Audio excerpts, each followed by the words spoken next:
and the university is not about the education of students.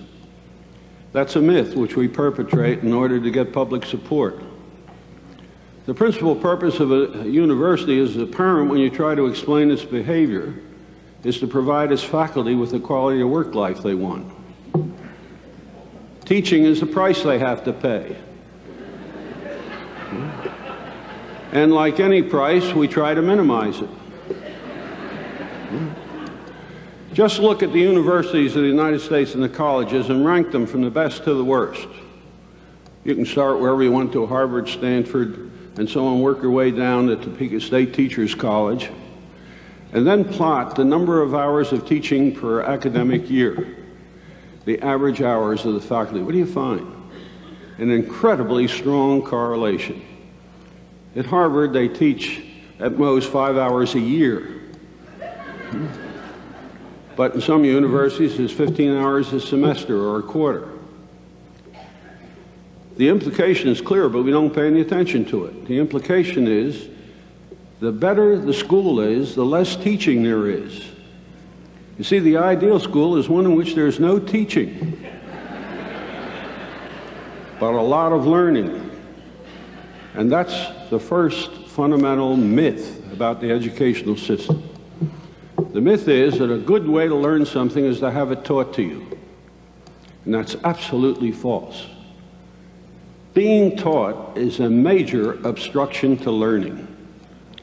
Now again, any reflection will make this clear. How did you learn your first language?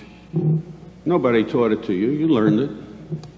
You learned to walk without having it taught to you, how to ride a bicycle, how to talk. All the essential things of life you learned without having them taught to you. How many of you ever learned a second language in school as well as you know your first language?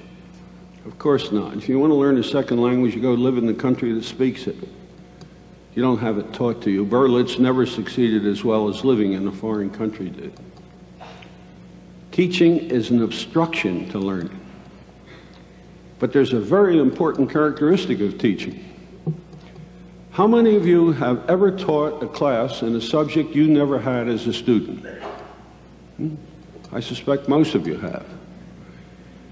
Who learned most in the classroom? Although being taught is an obstruction to learning, teaching is a marvelous way to learn. What we are professional learners, not teachers. A student once asked me, what's the last time you taught a course in a subject that existed when you were a student? I had to think about it. It was 1951. 1951, it's more than 40 years ago. Everything I've taught since then didn't exist when I was a student. The student looked at me and said, my God, you've had to learn a lot. He said, I wish you could teach as well as you can learn. That's what we ought to be about, the facilitation of learning, not teaching. The university and the college is upside down. The students ought to be teaching because that's a good way to learn. And we ought to be continuously learning so that we can enable them to learn more effectively. The principal purpose of an institution of higher learning ought to have two prongs to it. First, to enable students to learn how to learn. And secondly, to motivate them to want to do so.